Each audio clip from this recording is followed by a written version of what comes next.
Buenas noches a todos. Les habla su amigo, el doctor Mario Oliva, médico y también doctor en filosofía. Disculpen que haga uso de las titulaciones, pero es necesario acreditar y jerarquizar las opiniones en medio del mare magnum que existe alrededor de problemas tan graves como el que intentaré tocar de forma breve, precisa y concisa, tal y como se ha acuñado esta frase que me parece muy sabia, y trataré también de esbozar algunas excusas, si es que se le puede llamar excusas, racionalmente comprensibles, que se deben de expresar en medio de una situación que podría rayar en el caos o en la premeditación, precisamente por el caos que se vive dentro del mundo. El día de hoy se cumple un año del aparecimiento del primer caso de COVID, teóricamente, en la ciudad de Wuhan. Algo que debemos de creer porque está escrito. Pues de la misma forma existen muchas evidencias desde esa época hasta el presente que se llevan en tablas estadísticas, se publican en revistas médicas acreditadas, y eso es lo que ha generado un movimiento, un despliegue dentro de las instituciones sanitarias, apoyadas y promovidas por los estados nacionales de forma muy enfática por los países del primer mundo, los cuales han promovido las políticas y las terapias que a su juicio son más convenientes para el manejo de esta enfermedad. No es algo que ustedes no sepan, pero quisiera hacer un breve análisis hacia esta versión que en filosofía se llama la versión oficial legitimada por los intelectuales ratificados por el poder oficial, valga la repetición, es decir, todo lo que digan ellos va a ser tomado como verdad. El problema es que esta verdad, cuando la pesamos en la balanza de la eficiencia y cuando a partir de ese esquema abstracto de comparación sobre lo que hemos logrado hasta este momento con todo el mare magnum de opiniones y procedimientos vacunales, podríamos casi asegurar que la pandemia no ha mejorado. ¿Cuál es la hipótesis que se debe plantear un científico? O la hipótesis que se debería de plantear un ser humano en poder de su racionalidad limpia y no influenciada. Bueno, si la forma en que se gesta un problema dista mucho de ser la mejor, pero se insiste en esta forma, tenemos la obligación de pensar que existe. Disculpen la repetición, porque la palabra existir es dominante, el ser de las cosas. La existencia es el ser de las cosas. Si tenemos un plan respecto al manejo de una enfermedad tan grave, que en sus inicios, y aún todavía, deja mucho que desear, principalmente cuando se trata de su manejo en formas iniciales, y se insiste de manera incisiva, a sabiendas de que no va a funcionar. Y quiero hablar específicamente de hospitales de primer nivel o de algunos colegas que, con todo respeto, les digo, con mucho temor a ejercer la obligación que da el título de doctor.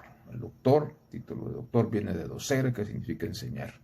Y para enseñar hay que investigar, incluso hay que construir teorías funcionales y que sean capaces de ayudar al resto de la humanidad, que en el caso de la medicina es precisamente quitar el dolor y salvar las vidas.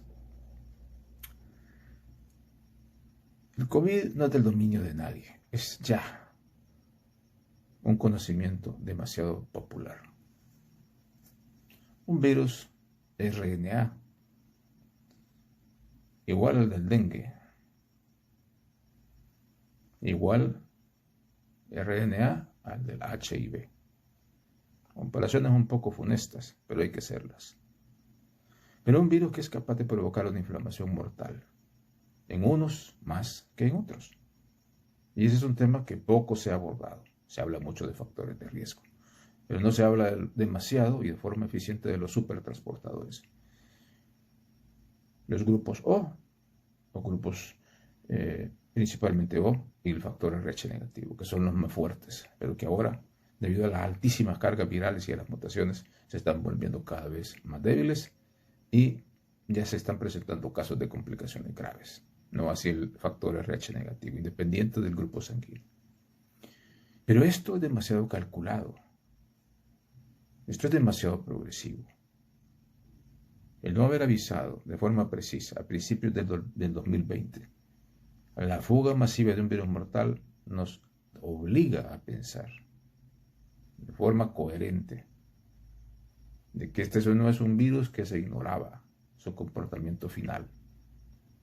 ¿Qué estoy planteando o sugiriendo como hipótesis? Uno de los temas que más conozco en la filosofía es el tema del exterminio de población. Y de esto hay demasiado escrito. No estoy asegurando nada, solo estoy postulando posibilidades. La cantidad de gente que ha muerto en esta pandemia y la cantidad de gente que está por morir y las miríadas de población que han quedado lesionadas y que ignoran todavía su esperanza de vida y que se encuentran recluidas en sus casas al quererse proteger de nuevos contagios porque han experimentado la enfermedad en su máxima expresión. Aquí hablamos ya de crisis financieras, de crisis emocionales, de crisis estructurales que involucran a todo el ser humano y que de una u otra forma son parte del gran problema. Pero ¿qué es lo que hay afuera? Lo que hay afuera es un gran un orden que en sentido antitético es un desorden, que promueve una especie de depuración que no solamente se trata de la edad, sino que de otros factores. ¿Qué se quiere hacer ahí afuera? ¿Se quiere salvar realmente a la población o se le quiere ayudar? Paradójicamente, algunos pacientes se sorprenden cuando en Europa se declara cierre total porque hay una ola de contagio. Pero de forma en contraste sospechoso, otros países niegan que exista tal posibilidad y abren sus fronteras sin exigir ningún tipo de condición física para entrar. Ese absurdismo sospechoso no encaja en la mente de ningún ser humano que se precia de la lógica básica de la supervivencia. Sabemos que la economía se debe de mover, pero no a costa de muertos. La muerte es la etapa final. Si eso es lo que se busca, pues con políticas tan contradictorias se va a lograr. ¿Es eso lo que se busca? Si es así, tenemos que hablar claro, por lo menos los que debemos de hacerlo, los que tenemos las credenciales sanitarias y las credenciales humanísticas en alto nivel y demostrables a cualquiera y en cualquier lugar del mundo. Hablamos de la posibilidad de un exterminio de población. Hablamos de la posibilidad de un ocultamiento selectivo de información. Hablamos de la prescripción de tratamientos en etapas iniciales, que como ya sabemos la mejor medicina es la preventiva. Y es cuando menos se está intentando hacer las cosas bien. Y sin embargo, muchos del gremio médico privado lo han entendido hasta la saciedad, pero no pueden penetrar por ningún vaso capilar porque están bloqueados para hacer entender a los gobiernos que ahí está el problema. No esperemos que un paciente llegue a una UCI. La saturia, sabemos que la UCI es el último escalón, con alto chance de muerte, por supuesto, esperanza, pero no hablemos de esperanza ni de UCI, hablemos del control que debe haber desde los inicios. Si se plantea la hipótesis que este virus fue liberado adrede, que es muy probable, como también es probable porque aquí hay defensores de ambas partes y cada quien sabe a qué patrón le está rindiendo tributo y cuál es su salario. Es pertinente hacerlo, porque cuando uno quiere defender a alguien, si se es abogado, pero se tiene poca ética, se tiene mucha ambición, perfectamente puede defender al criminal y sacarlo. Así está hecho el mundo. Jurídicamente cumple la lógica para la libertad, pero moralmente no. Y si nos vamos más adelante al gran problema del fundamento, de por qué se hacen unas cosas y no, descubrimos que detrás de esto no hay ningún horizonte trascendental, no existe el referente a un Dios creador. Tal vez a un Dios con D pequeña, encaprichado, vanidoso, sumamente ambicioso y seguramente empoderado por algún tipo de ciencia de última generación, capaz de ocupar ese conocimiento al servicio de intereses nefastos, los cuales solo nos podemos imaginar. Todo lo que gira alrededor de esta enfermedad es motivo de investigación y observación. Pero no se crean los gobiernos que solo ellos observan, preguntan vía telefónica, sino que estamos los actores principales, los médicos de primera línea, y que manejamos vinculaciones hasta con los niveles de tercero, los más complicados, si tenemos información integrada. No podemos negar que las vacunas en sí, no hablemos de la vacuna RNA mensajero, porque eso es un concepto bastante peligroso. Las vacunas en sí son mecanismos, instrumentos positivos para el control de enfermedades, pero al parecer la vacuna COVID no está cumpliendo eso, sino todo lo contrario. Y hay demasiada información, la cual se puede reunir. Claro que sí, es un trabajo. Y déjenme decirles que a nivel oficial existe mucha gente contratada para legitimar vacunas, para legitimar tratamientos absurdos. Y al final tenemos datos concretos, muchos de ellos ocultos, pero que nos damos cuenta de primera mano quienes estamos involucrados en cuestiones sanitarias desde el inicio de esta plaga. Si se pretende crear un instrumento para depurar la población, porque una computadora cuántica hizo un diagnóstico, o porque grupos de poder aliados con científicos, sin moral, pero con gran conocimiento, plantearon quizás que la solución final podría ser la mejor. Como hipótesis, es valedera. Luego, que si este es un virus natural, pues habría que ver qué tan natural es que ocurra algo así.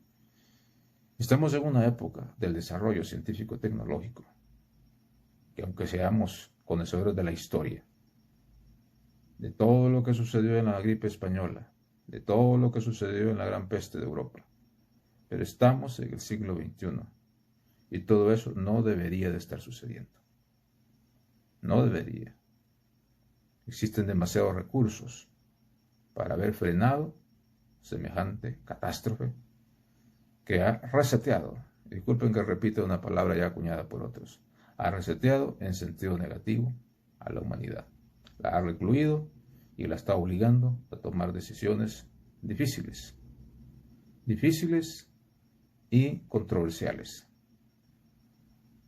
Por tal razón, y con todo el respeto, para quienes divulgan información a favor de tratamientos específicos, solo por leer un libreto hecho por alguien que no tiene más interés que en empujar la carrera de la historia hacia el barranco, porque no conocen de ciencia, médica principalmente, y simplemente se limitan a escribir sin pensar. Esos deberían de replantearse no solo su papel como empleados, sino que como seres humanos, y deberían de buscar información en las fuentes no oficiales. Por supuesto que esto es un gran reto, pero me parece que el reto lo amerita. Buscar información, no tener temor, a nadie. Simplemente ser respetuoso de la verdad, pero principalmente de la vida humana, la cual se convierte en un valor incuestionable en medio de esta peste, sumado, claro está, al sufrimiento que acarrea todo este desorden, que en mi opinión personal, y hasta no demostrar lo contrario, enlaza con los proyectos higienistas sociales, que en otras palabras son proyectos de exterminio de población programada, basados en criterios biológicos, raciales, estratégicos, etcétera, etcétera. Y para ello se cuenta con una ciencia neutra al servicio del poder. Todo un reto, un análisis semejante. Un reto que debe ser expresado con mucho cuidado, con mucho respeto, pero con mucha contundencia. Nunca antes se había visto un fenómeno semejante. Y es pertinente y obligatorio que todo aquel que considere que su opinión deba ser vertida al mundo, debe de hacerlo. Puede ser que el COVID se lo lleve poco después, no lo sabemos, pero al menos va a dejar ese dato para que otros sobrevivientes puedan armar su propia teoría y sobrevivan a lo que considero que es el mayor ataque a la humanidad en los últimos tiempos. Pasen buenas noches y muchas gracias.